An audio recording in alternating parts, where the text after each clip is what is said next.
Welcome. This is the Postsecondary Transition Conversation. We discuss the ins and outs and everything in between of the transition process for families of students with disabilities. I'm one of the hosts. My name is Meghan Smallwood, and I am a public school transition coordinator. As always, I have a co host, and who would that be? I'm Patrick Cadigan, and I am also a public school transition coordinator. Welcome in, and we are back. It's been a little bit of a time for us to sit down and get together, hasn't it been? It's that time of the year where it's just everything is jumping from one thing to the next. So I'm glad we could find a time to Yes. catch up.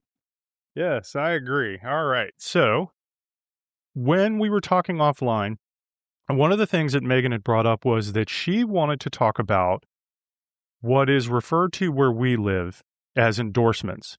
Now, a little bit of a background here. Now, longtime listeners will know this, and I apologize for reiterating this all the time. However, in the state of Maryland, there are two categories of students essentially. There is students who will graduate with a diploma, and there are students who will graduate with what is referred to in this state as a certificate of completion. So now we are entering into what would you say, like a new phase. Yeah. This new phase is referred to as endorsements. So, Megan, you have been doing the legwork on this for a while. Yeah, I've been part of the work group for the Secondary Transition Steering Committee with the state working on this. And just to piggyback on what you were saying in regards to our state having a certificate track, it's interesting if you were to look at every state and how they handle it. I even had no idea that it was so different across the country. I knew that New York, everyone got a diploma because my sister had a diploma. Now, as I've talked about it before, my sister has a disability, but my mom was insistent that she had the diploma. And I came to realize that New York had different diploma tracks, which is what many states such as California, Pennsylvania do. And just to put it out there, it's something that could happen down the road in Maryland. You never know. But before we jump to that, these endorsements were rolled out, and it's more of like an equity piece for those students on the certificate track to show and justify that they have been doing work while in the school system. It may not be the credit requirement for a diploma, but they are emphasizing that they've made achievements and they want to formally recognize them as an endorsement. If you were to articulate a definition, a simple definition that families can understand, how would you define endorsements? So, an endorsement is going to recognize those additional skills that the students attained over their time in the school system and demonstrates their transition readiness for post secondary programs, businesses, or community organizations, whatever their path may be when they leave us. So, it's supposed to really show those unique strengths that they've had over the time, give some clear pathways and goals, and just show those outside of the world, our school world, that they have accomplished and they're a good prospect for employment. For the parents who are just hearing about this for the first time, what's the point of this? What is a goal of these endorsements for our students?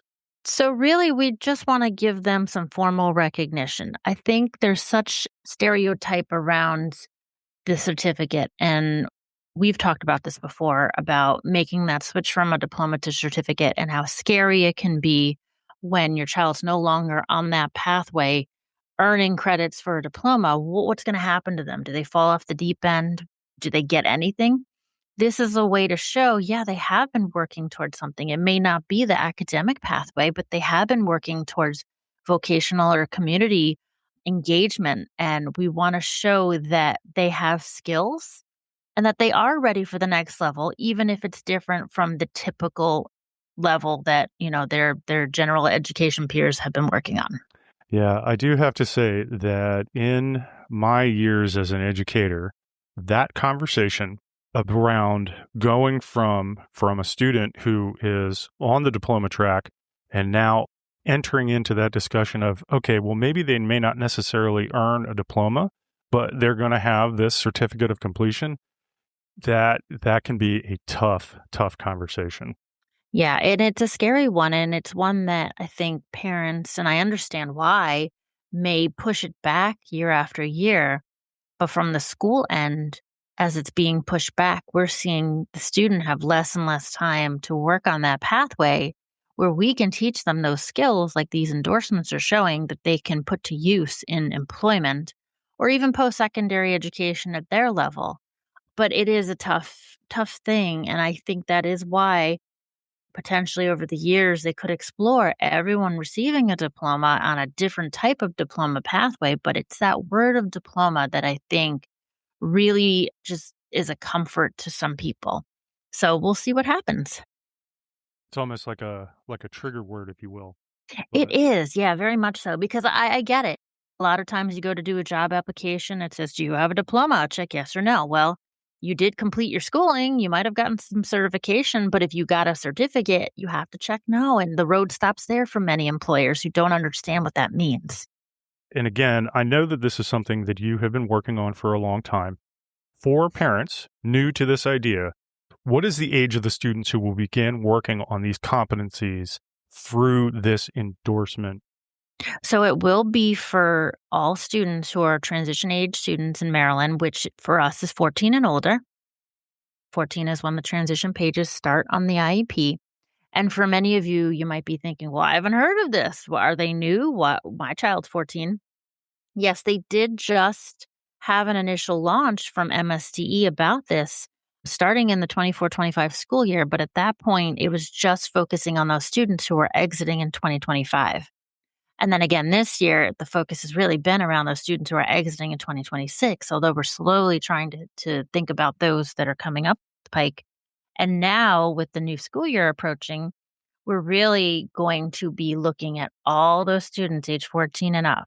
And as a county, and I think as a state, we've really been trying to methodically plan and develop resources to help align the endorsements more so with what they're already doing. So it's not extra work, but it's emphasizing the importance of the skills that we're supposed to be working on. It will become more of a popular name and thing that families hear about, and it should be included in the IEP meeting. Your transition specialist will be talking to you more about it. So it is something that will be on your radar. For now, where are families going to find the information in an IEP about the endorsement? So it will vary, I'm sure, from county to county, I guess, depending on the IEP system that they use. For us, it is listed around on our IEP where the projected category of exit is, where it states that you are receiving a certificate of program completion and when you're exiting. Right now, it's just a drop down statement that states which endorsement the student is working, and we'll get into that in a few. But it's just stating that they are on this track and that they are working on these endorsements and the competencies that fall under them, and that's based on the student's strengths and post-secondary goals. And then do you foresee this broadening out to more pieces of the IEP as time goes on? We've had conversations about how it should be intertwined into the present level, because if it's going to align with their post-secondary plans and the transition present levels are addressing what those plans are, it's a natural alignment between their skills and what they're working towards. So we want to see that in there, and it really reinforces the relevance and the authenticity of that transition plan. Okay, so then let's get into the nitty gritty of the actual endorsements themselves. As I understand it, because our state had, oh, actually, no, this is a good question. Was it the state that sent out the information, or was it the school system that put the information out that you shared? So it was coming from the state, and the idea is to have consistency across the school systems, because we are aware that students may transfer or move, and we want everything to be the same. But at our school system, I've created materials and resources and visuals that kind of outline it as easy as possible for families. Okay, But it's the same information from the state. got it. All right. And just to throw out there for everyone, I too was using these resources to understand this. So when we're talking about endorsements, there are categories. There are three categories, correct? Right. 3 different endorsements that you can earn. All right. And then so the first category is community and citizenship.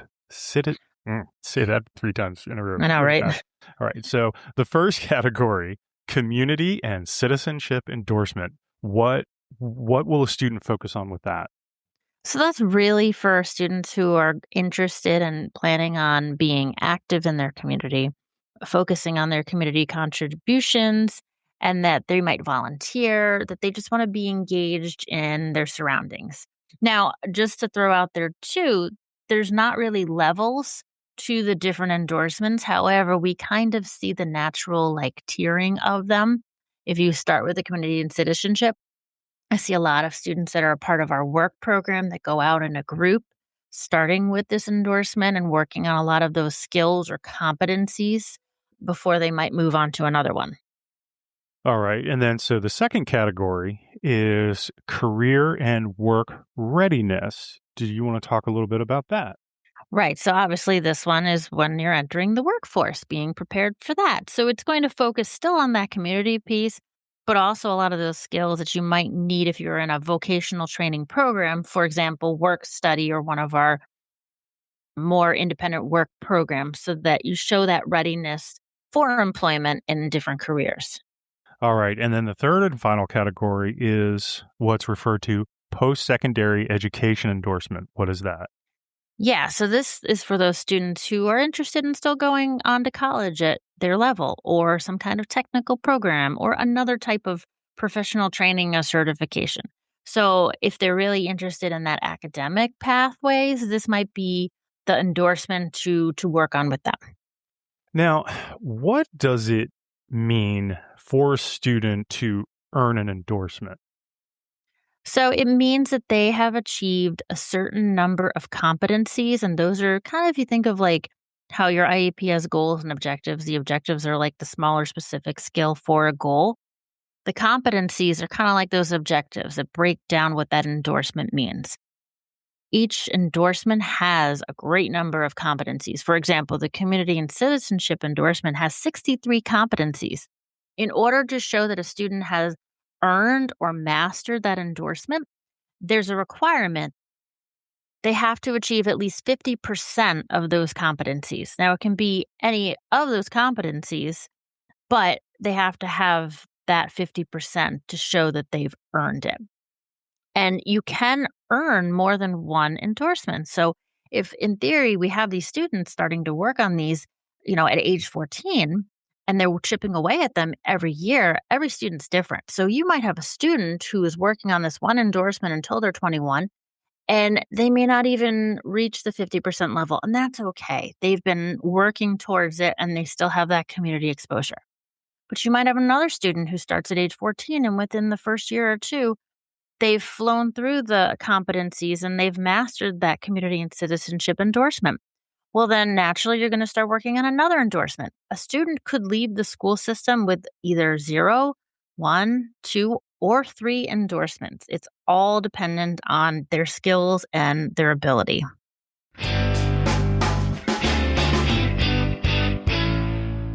We hope that you find value in our conversations and we'd love your support. You can visit our Buy Me a Coffee page to help support the show. Link is in the show notes. Contributions help offset the real costs of producing our discussions, things like online hosting, equipment, and ongoing content development, so we can keep bringing you helpful, accessible transition information. No pressure at all, but if you're able, every bit truly helps. Thanks for listening and giving our community a voice. All right. Now, as I was going through the resource that you had come up with, one of the things that I had noticed is that there is a score criteria. Now, what does that look like in the real world? What do these scores mean? So, in order to achieve a competency, the student has to show that they obviously are doing it independently. That's one way. They can do it independently with 90% or greater accuracy in an authentic opportunity. But if a student is still able to achieve that competency with 75% or higher accuracy and they have adult support, that is still considered mastering that competency. So it's not that the student has to achieve this independently. A student can receive support, and it could be a verbal prompt, it could be a gesture, it could just be someone saying, "Hey, did you check this?" But that still counts as mastery towards it. And just to be clear, and you kind of touched on this a little bit earlier, but I think it's worth going back to. Just because an endorsement exists, it doesn't mean that the student has to earn them, correct? Right. We have students who have the most severe disabilities in our county, and we are aware that this may not be feasible for them. But I think the idea is that the expectation is there to expose them to some of these competencies. We have travel training competencies that may talk about, going out in the community and just being there. I mean, that would count towards it. We have shopping within a set budget.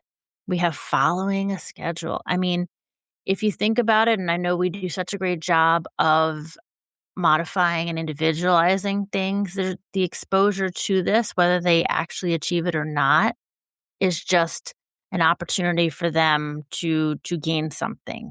And I think that's the one thing about the endorsements that is going to be a huge benefit, because oftentimes I find with our students who are in the life skills program, because there's no set curriculum a lot of times for some of the classes, you're not sure where to go when a student achieves one objective. What's the next step? Where do we go from here? This kind of gives you that natural progression. Okay, well, they're able to do this skill. Well, let's build on it. Let's try this one next. So I like that piece of it. And I like that the expectation should be there for all students, regardless of their disability.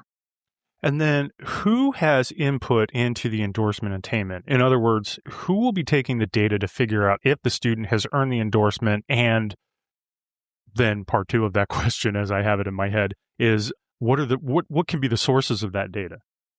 Yeah, so it includes a lot of stakeholders. Obviously, the school staff that work closely with them, but it can be related service providers. I mean, we always talk about collaborating with them. We've had many conversations with related service providers about their input as we look at the secondary transition world. They're huge people that can help with that. It can be employers that the student is working for, making them aware of some of these skills that they're working on and getting their input. It could be parents. When we talk about coming to the IEP team meeting, they're a huge part of that, and hearing what they're sharing from the home side about what the student is working on can really help us to know where they are and where they need to go.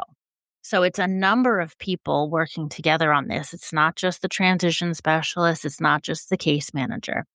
And in terms of what counts as attainment and what kind of data needs to be shown, each endorsement does have a requirement that they have at least 3 different observations. So there's an observation form from the state, but it's just a simple like summary of what you witnessed when the student was completing this competency. Other than that, it is open to whatever pieces of data really that show that the student has done this. It can be written in the IEP. Going back to how we were talking about present levels, if it's documented in there that the student achieved something that is a competency, that would count as data. It could be classroom assessments or different work evaluation from from their work program. It can be from their portfolio. It can even be just the input or observation or the feedback from the stakeholder. So there's no one set way. Again, there is some observation records that need to be completed, but out of all those endorsements, that's minimal of what it needs to be. It can be so much more. Let's say moving forward that we have a specific student who achieves an endorsement. Where will the families find that information? So that's been something we've been working on as a state as well. Overall, the general consensus from all the counties was that it would be on the transcript when the student exits the school system. So, as I mentioned before, if a student achieves the endorsement prior to 21, I think it just needs to be kept record on that endorsement tracking sheet that will follow the student from whatever work program or school he's in to the next people that are, holding it. But you let the parent know that he's working on another endorsement and that the first one was achieved. When they leave at 21, that is when you'll see the official record on their transcript of what endorsements, if any, they have achieved. So it'll go with them in that documentation when they leave us. All right. So then, more broadly speaking, why why endorsements? I know you've probably touched on it more than a few times through the conversation, but I do feel like it bears going back to and thinking about it and repeating. Why is the state doing this? Again, it's an equitable piece. We have our students on the diploma who receive recognition on their transcripts for some of the great things they're doing to prepare for the post-secondary world. So this is giving our students on the certificate track the same benefit to show what they've been working towards. So it's the recognition, the formal recognition to boost their confidence and self-esteem as they prepare for adulthood. It's showing clear pathways of what their goals may be for the future, depending on what endorsement track they might have earned. If they are ready for the post-secondary education world, it's noting that they've achieved that endorsement.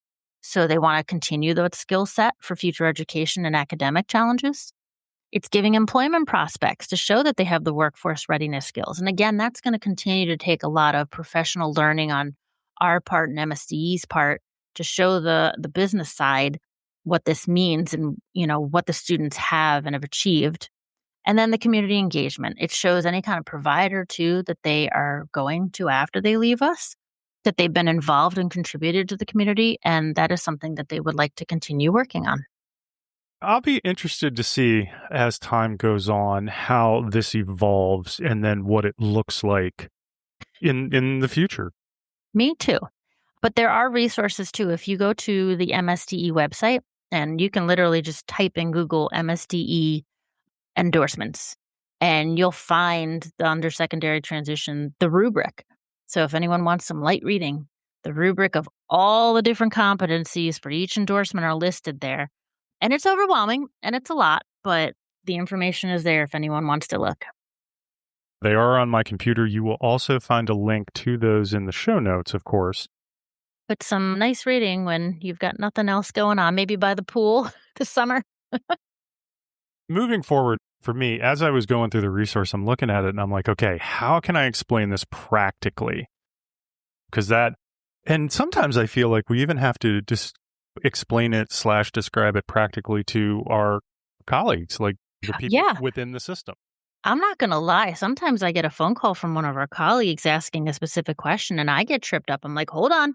I need to check my sheet because you got to have 3 of this and 2 of that. And how many of this? Like, there's a lot of numbers floating around. So Yeah. I rely on that as well. So, Well, good deal. Well, I think that this is going to be super helpful. If you need to reach out to us, you can always go to our podcast website, www.p2transition.com. We have been getting messages lately, and boy, do we really appreciate that. Some of it is fan mail, some of it is genuine questions, and we can now respond back, and we've been yeah. doing that.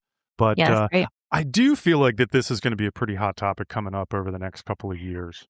I think so. I think as it gains more momentum and publicity, I think it will become an area that we might need to touch on again. Yes, I agree. And speaking of momentum, we do have some more content coming up in the future. We have some upcoming interviews that we're both looking forward to, and some additional information that we want to push out as we are starting to kind of move into those summer months. And on the back end, one of the things that Meghan and I tend to do is try to take a little bit of a break during the summer. I have already started reaching out to fellow podcasters because we like to do our pod shares. I've heard back from a few of them. So we're going to have some nice information to push out even over the summer and to give everybody a little bit of a chance to relax, but also hear something different. Sounds like a plan. Sounds like a plan. Well, thank you everybody for joining us, and we look forward to talking again in the future. Thanks, everyone.